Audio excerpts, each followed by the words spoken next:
What is up, heroes? This is Midnight Zero, and welcome to another team builder for the NCPL. This is going to be for week 2, going up against JP, coach of the Peniche Primarinas. Now, getting into his team real quick, he's got Psyblade, the Mega Gallade. This is a harbinger of horrible things to come. Mega Gallade is actually a really difficult mon to deal with. I don't see it a lot in the ladder or anything. I really underestimated the last time I went up against it, or rather the first time I went up against it in this kind of team format. JP was one of my 2 losses during the first time I joined the TGFA back in Season 2. But yeah, just look at this thing's stats. It's got a really good speed here, and it's got a monstrous high attack stat. It doesn't have incredibly strong moves, which is one of its main hindrances, but it gets access to Sword Stance and Bulk Up, which make it kind of a bulky powerhouse. It can hit really hard, it can heal up with Drain Punch, it's got naturally good Spadef, it can boost its own physical defense, it gets access to Zen Headbutt, Drain Punch, Psycho Cut, and then a bunch of different coverage moves such as Shadow Sneak, Ice Punch, and others. So yeah, there's a lot this Mega Gallade can do. That said, this is JP. JP drafts Mega Gallade I almost called it Mega Psyblade, every single time he can. And it's kind of JP's mon, and he almost always does the exact same thing with it. And that's run a bulk up set with Drain Punch, Psycho Cut, and then 1 coverage move, which is almost always Ice Punch. And looking at my team, it's probably going to be Ice Punch. And this thing comes in, and it just starts bulking up and Drain Punch into heal, and every time you try to kill it and don't 100% kill it, it'll hit you hard with a Drain Punch and heal back all of its health. So it's a bit of a threat to deal with, and something you really need to consider carefully. So of course I am, but watch out for Psyblade. Next up is Weavile. Now, Weavile is a super fast threat. It's one of the best ice types in the game for its stab, icicle crashes, priority ice shard, typically run with a life orb set. It's got a solid base 120 attack stat, and it's super lightning fast with base 125 speed. It's super frail, dies to almost all priority. You know, obviously we've got Bullet Punch. There's also Mach Punch, which does it in. It's weak to rock, so it is, again, super frail, but it hits hard with incredibly powerful stab knockoffs and icicle crashes. It can also be a pursuit trapper if necessary. You can run Scarf, though I don't really see it. And you can also run Banded Beef, depending on speed tiers of your opponent's team.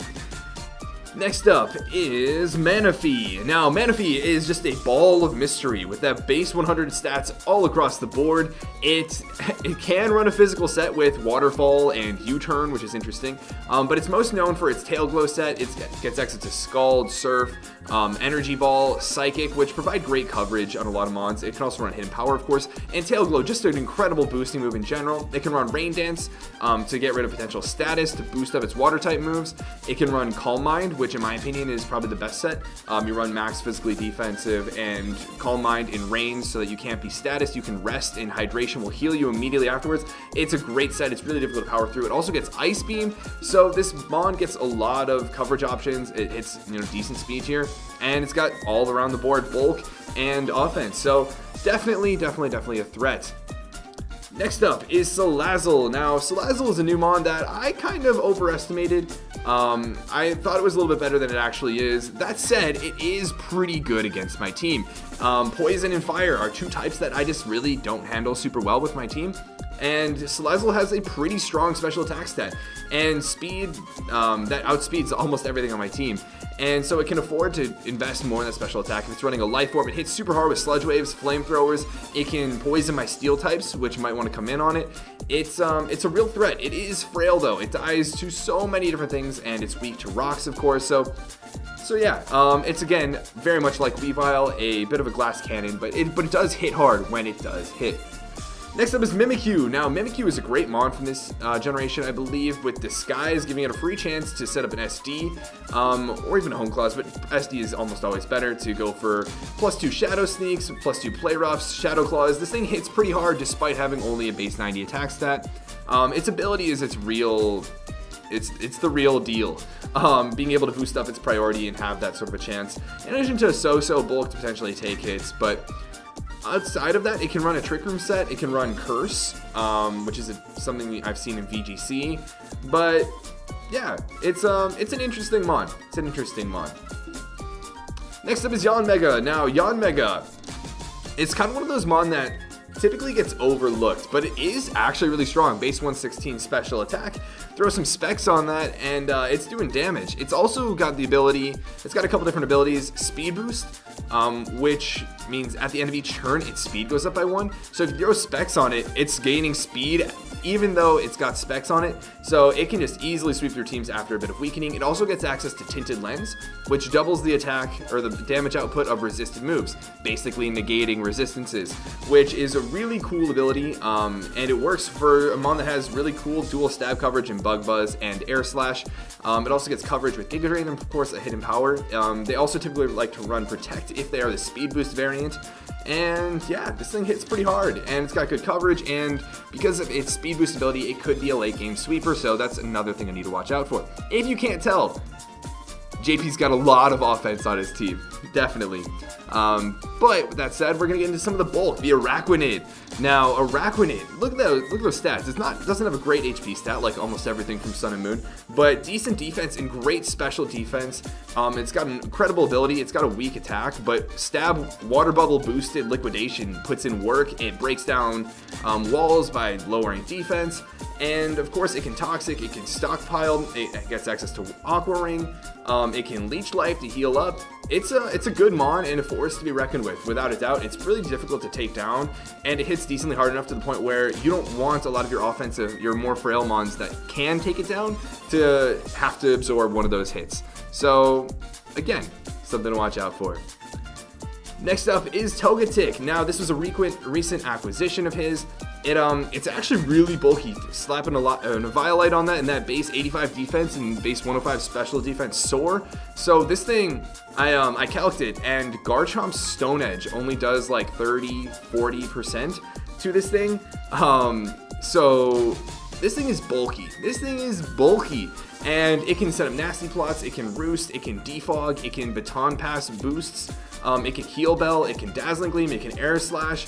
It's a pretty good mon.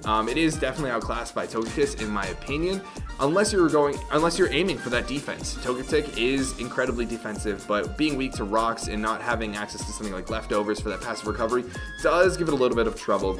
So something that could potentially pass to like a a Salazzle as well, which would be really scary. Next up is Registeel. Now look at that bulk. Base 80 HP, 150 defense, and 150 special defense. This thing is a tank. It is the epitome of a tank. It sponges hits, it deals out thunder waves, it gets up rocks, it seismic tosses, it rests, it can use Curse and Heavy Slam, or Iron Head, I think. But really, that's kind of it. It can run Toxic as well, to try to get up rocks and whittle away at something or cripple something before going down, because it doesn't really have reliable recovery outside of rest. But it does take those hits super well, and it can get damage off if necessary. It can get necessary chip damage on mons that JP might be trying to whittle away at to set up for a late game sweep. So not a powerhouse in and of itself, but something that I need to play carefully around. Next up is Gourgeist. Now I'm showing Gourgeist Super here because I believe that's the one he has chosen. I don't think he can choose from all of them each match. I think he had to choose one at the very beginning, which I believe was Super. But this thing is really good from a defensive standpoint. It's got decent bulk, it's got reliable recovery and synthesis, it also gets Leech Seed and Giga Drain. Yeah, it's really bulky. I remember playing this thing when Sam and Austin had it in the co-op league, and it's really difficult to get around. It really is, and it can Will-O-Wisp physical attackers, so yeah, it's actually really bulky and a really solid pivot, and it can get little bits of chip damage with Leech Seed and help other things recover as well. Next up is Lycanroc Knight. Now, I believe JP had this in the SFL and liked it a lot.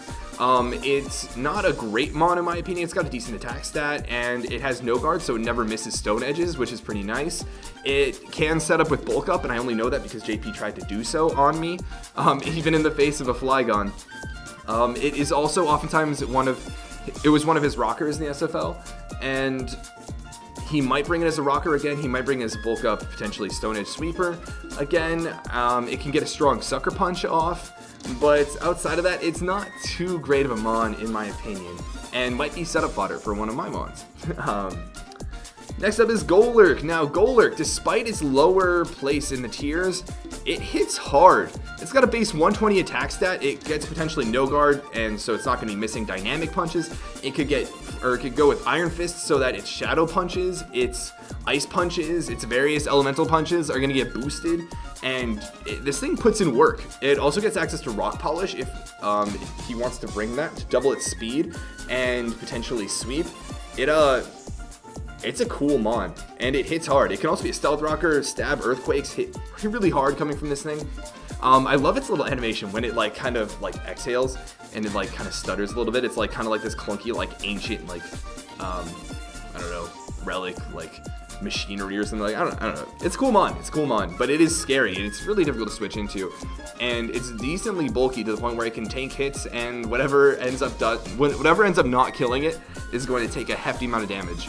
So, yeah, next up is Meowstick. Now, Meowstick isn't really too crazy. I'm personally not a huge fan of Meowstick. It's the epitome of only support. It can set up screens, it can heal bell, I believe.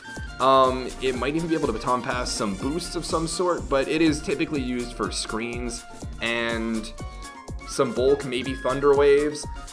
It's got Prankster, and it just kind of uses support moves. And in my opinion, it's kind of setup fodder for my sweepers, which are immune to electric moves. So yeah, next up is Alolan Golem. Now, Alolan Golem is actually a Pokemon that I was considering getting because of its ability Magnet Pull. It gets a couple different abilities, one of which is Sturdy, meaning it is not going to be OHKO'd by anything from full health. The other one is Galvanize, meaning normal type moves become electric type moves, which means they become stab type moves. So you can go for stab explosions, stab returns, all that sort of thing, which is pretty cool. Then they hit pretty hard. Stab double edge. And then there's also Magnet Pull, which means you trap steel types. Now, a lot of steel types would actually beat this thing 1v1, but it can be used to at least weaken if you want to run like a Scarf, I don't know, Magnet Pull Golem with max attack with like Earthquake or something like that. Something to hit or at least dent steel types, which is pretty neat. I believe this thing also gets Fire Blast.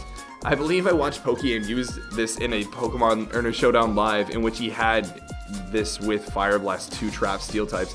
It's really weak on the special attacking side, so I'm not too worried about it, but yeah, that's a possibility. And given my steel types, that could be something he decides to bring. So now getting into my team, let's start off with the first Pokemon I decided to go with, and that was Mega Scizor.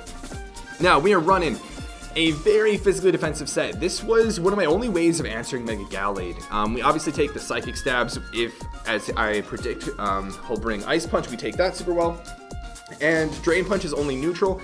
And at +1, we take 2 Drain Punches after Rocks. We're that physically defensive. And even with that much defense and that little attack investment, we actually 2-hit KO with Bug Bite. So I can SD and then OHKO with Bug Bite, which is really cool. We have Roost for reliable recovery, especially given if he bulks up once.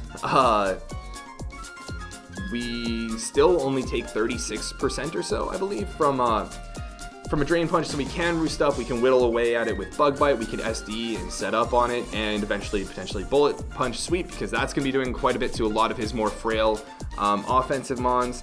And that's really all there is to the Scizor. It's really helpful for taking on those physical threats. It's really helpful for Weavile because it before Mega Evolving, I will be a light metal Scizor. That way I take less from low kick if he does want to predict that.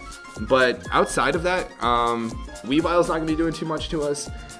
Manaphy might be doing quite a bit.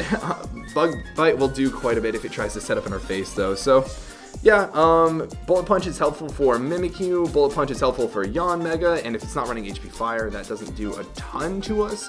Bullet Punch is helpful for Togetic, Bug Bite is helpful for Gourgeist, and just in general, all I have to do is weaken a couple things, and Bullet Punch could probably sweep. So yeah, Mega Scizor, definitely really important from a defensive standpoint, but also could have an important role from an offensive perspective. Alright, so the next Pokemon we have is probably not one you were expecting. We got Articuno. Yeah, we're running Modest Scarfed Articuno. Now, I was looking at his, like, top Pokemon. I was looking at his biggest offense, and I was like, what are some good types? Like, what do I have to hit Mega Gallade, really? And I needed a flying type. I needed something that could hit a stab flying type. move because I don't really have hard-hitting like psychic types. So Articuno was. Obviously, I don't like using Hurricane because of its crappy accuracy, but it's not like Articuno has access to Air Slash anyways, and a modest Hurricane will OHKO a Mega Gallade unless it has more than, I think, 40 or 50 HP EVs. So yeah, that could be really cool. We also take a Drain Punch after Rocks, which are, you know, kind of a bane for Articuno's existence. Ice Beam does a lot to just about everything. Hurricane almost also OHKOs Weavile after, after Rocks. Hurricane does a ton of damage to just about everything. Like, you look around at his team, and the only thing we're not doing a lot of damage to with Hurricane are Registeel and Lycanroc, which which don't take Ice Beams really that well either. As far as the other moves go, Ice Beam is obviously a lot more accurate than Hurricane. It still does quite a bit of damage. Freeze Dry is there particularly for a potential Araquanid switch-in or Manaphy. It 2-hit KOs both of those Pokemon unless Araquanid is super bulky. And Hidden Power Ground is for Salazzle in case I don't want to worry about Hurricane accuracy. And that's pretty much it. HP Ground could also be used for Alolan Golem, but in general, I don't want to have to use Hurricanes if I don't need to, but the situation might arise, and Articuno can actually play a really cool offensive role this week, so I'm hoping it finally pulls through. I'm hoping it can put in some work, especially once I weaken things. I can see an Ice Beam sweep pretty feasible, depending on what he brings, So yeah, Articuno made sense. The HP and the Spadef are for what? The HP helps with potentially taking an Ice Shard from Timid or Jolly Weavile after Rocks, and the Spadef is to take a +3 Surf from a Manaphy, from a Timid Manaphy. So yeah, if it wants to set up in my face, I can try and Freeze Dry it and 2-hit KO it, and it won't OHKO me with a Surf. So that's that. The next mon we've got is Thundurus. Now, Thundurus T is running Leftovers, Thunderbolt, HP Ice, Agility, and Nasty Plot. When looking at his team, from a coverage standpoint, all I really needed was Thunderbolt and Hidden Power Ice. We hit just about everything super effectively if we want to, and whatever we hit neutrally is so frail that it'll die from a stab Thunderbolt anyways. We're 2-hit KOing Mega Gallade unless it's got a decent amount of investment, and we actually take 1 Ice Shard from Weavile. We also potentially take an Ice Beam after Rocks from Manaphy unless it's boosted up, of course. So we don't need a lot of bulk investment, and we can just hit hard. The speed is there to outspeed Manaphy. I mean, Thunderbolt hits everything hard. That's kind of what it comes down to. This is one way I can get past Araquanid. This is one way I can hit Salazzle potentially. This is one way I can hit Manaphy hard. This is one way I can just hit Gallade hard without providing the opportunity for him to heal a lot. A lot of times what people do is they'll try to bring in something that hits Mega Gallade really hard, and then they'll hit him hard, but then he'll just Drain Punch it back and gain all of that health back. And so Thundurus T is a mon that can hit it hard, but he needs to go for Ice Punch to pretty much KO me, which means he doesn't get any health back, which means I actually made some progress in getting closer to knocking out Mega Gallade. So yeah, depending on what he has left at certain times during the battle, Agility or Nasty Plot could make more sense. After Nasty Plot, I OHKO just about everything on his team, and I 2-hit KO Registeel after Rocks. So, you know, late game, if, let's say, Mega Gallade is dead, or he only has 1 of Mega Gallade and Weavile left, and I'm over 75%, it might make sense to just Nasty Plot. If he's got faster threats left, I might just Agility and get some good damage off on something.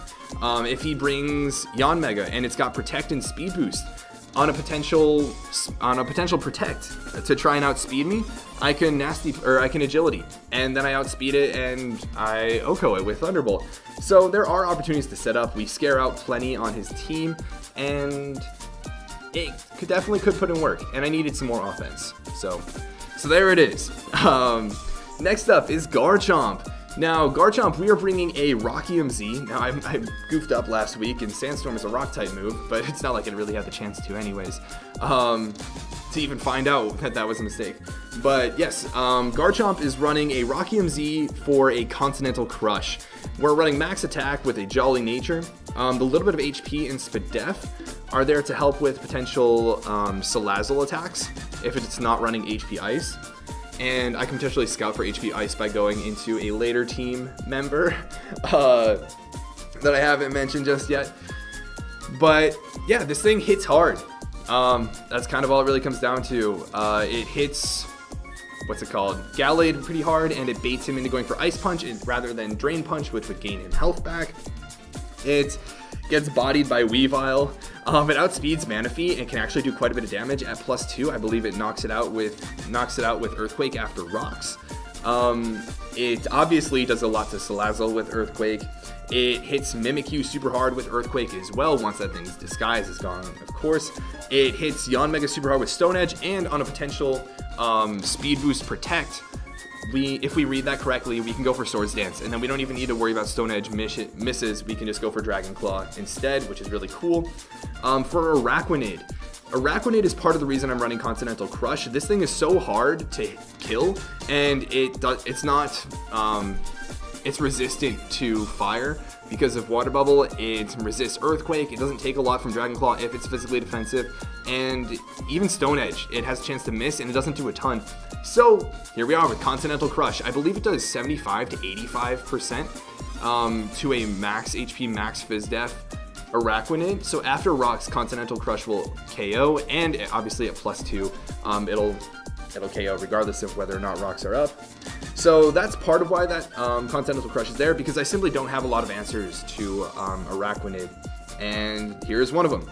And of course, I also need an answer for Togetic. Now, like I mentioned, Stone Edge only does like 40% or so to Togetic if it's max defense, and Continental Crush only does like 66 to 70%, which is crazy to me.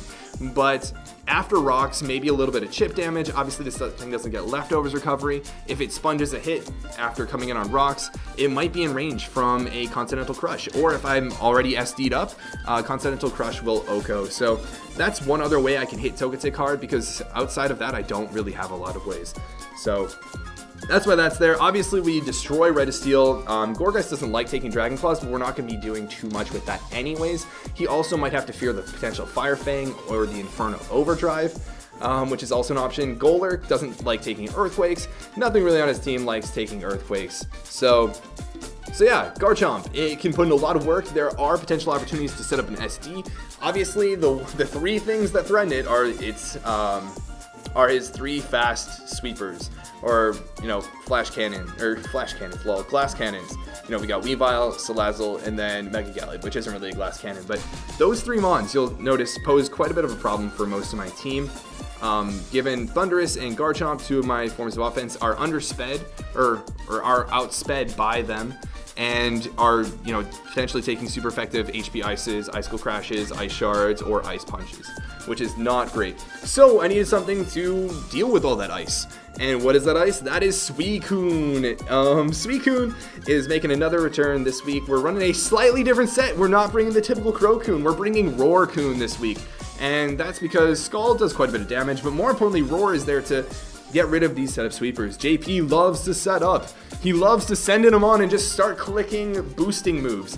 So Roar is great for resetting that, giving me a turn of Leftovers as he switches back into something else. It gives me opportunities to get Scald Burns as they try to set up again. It gives me opportunities to set up my own Calm Minds. We're max defense so that we can help take on Mega Gallade. It's also helpful for Araquanid, which I feel like he will bring as an answer to Suicune. But we can of course roar that thing out, especially if Rocks are up. We will do damage to that over time, more so from Rocks than any amount of Scalding we could ever do, especially given we can't burn it. This is really helpful for Weavile, though I don't want Weavile knocking this thing's Leftovers off. This is also really helpful for Salazzle, given that we take Fire type attacks decently well, and we can scout for Ice type attacks with this. Especially because Weavile isn't going to want to take Scalds. Gallade isn't going to want to take Scalds either, because if it's burnt, it's severely crippled, and we can roar it out.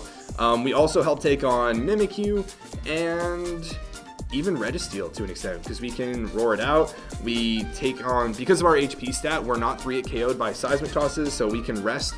We don't really need Sleep Talk this week because anything that is in on us that would 3-hit KO us, we can either Scald Burn, we can roar out rather. So yeah, Sleep Talk won't be necessary, though I am missing it, of course.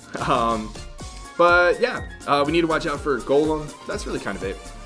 Also, Thunder Punch from Golder could be a problem. So, but yeah, that's the Suicune set this week. And then the last one we've got is Gligar. Yes, we are very ice weak this week. But Gligar in particular here is to help out with Salazzle and Yanmega, which I thought my team was kind of weak to up until this point, because all it takes is Salazzle to click Sludge Wave a couple times to beat down, or at least weaken Suicune pretty severely. And so this thing is pretty helpful. Obviously HP Ice deals with this thing, but it is an initial switch in, or at least a pivot. It also takes an HP Ice and can Earthquake and KO it. This thing also takes an an Ice Punch from Mega Gallade and can Toxic it. It sets up Stealth Rock, which is really helpful for setting up for sweeps for the rest of my Mons, and for potential, phasing with Suicune. I really want to run Defog on this, but I just couldn't find the space. Earthquake hits, Registeel, makes me actually not walled by that thing completely. This helps me deal with Salazzle, which was a real threat up until this point. Earthquake is also helpful for just getting little bits of damage on things. Also potentially Golem, as that makes me a potential switch, or like a ideal switch into that thing. Toxic is for literally everything else, whether it's Togetic, whether it's Araquanid, whether it's Manaphy, whether it's Gallade, anything. Nothing wants to take a Toxic. So I like that. Stealth Rock is there for all that residual damage, which is really important for setting up for the rest of my sweepers. And Roost is there for that reliable recovery. We're running Careful Nature and Max Spadef so that we can take those special hits from Yanmega and potentially Salazzle and even maybe Yanmega pretty well, and we still take physical hits decently well. Like I said, we still take an Ice Punch after rocks from Mega Gallade and can Toxic it back, which is really cool. Our ability is immunity, meaning we can't be poisoned. So that's pretty hype. That's really good for a Mon that wants that sort of longevity and that kind of bulky role. So yeah, that's the team for this week. I don't think it's perfect. I wish we had rocks and rocks removal, right? Articuno really appreciates hazard removal. I don't want Suicune being damaged every time it comes in. Same goes for Scizor. And of course, Thundurus also appreciates rocks being gone, but I think we're just gonna have to play aggressively to keep rocks off the field, which we definitely can do by scaring out some of his rockers, primarily pretty much just with Suicune, because his rockers pretty much come down to Golurk, and they are Lycanroc Knight, what else? Potentially Golem, and Registeel. And if any of those Mons give Suicune the chance to set up, that's probably just gonna be GG, because nothing else will have the opportunity to set up alongside me and potentially beat me. So yeah, we're gonna have to play carefully around rocks, and we're gonna have to play aggressively, and we're gonna have to be careful because JP likes to set up, and that's kind of what I'm gonna be playing around. And sorry, this is a relatively long team builder, but let me know if you guys are excited for week 2. Yes, this team's a lot more offensive. That is not simply because of last week. It just made a lot more sense, given that some of his offensive Mons could set up and outpower mine, particularly Salazzle and Manaphy. So I just needed to bring a little bit more power this week, and this is part of what I like about my team, is that we can do that. You know, I can run a relatively defensive but still hitting hard Mega Scizor. I can run an offensive Thundurus and a Garchomp. I can run a Scarf offensive Articuno. I can run a defensive Suicune that can still set up and be a huge offensive threat. And I can run Gligar to help whittle away at things as a pivot. So yeah, I like that I have this mode with my team too, and I'm excited to give it a go.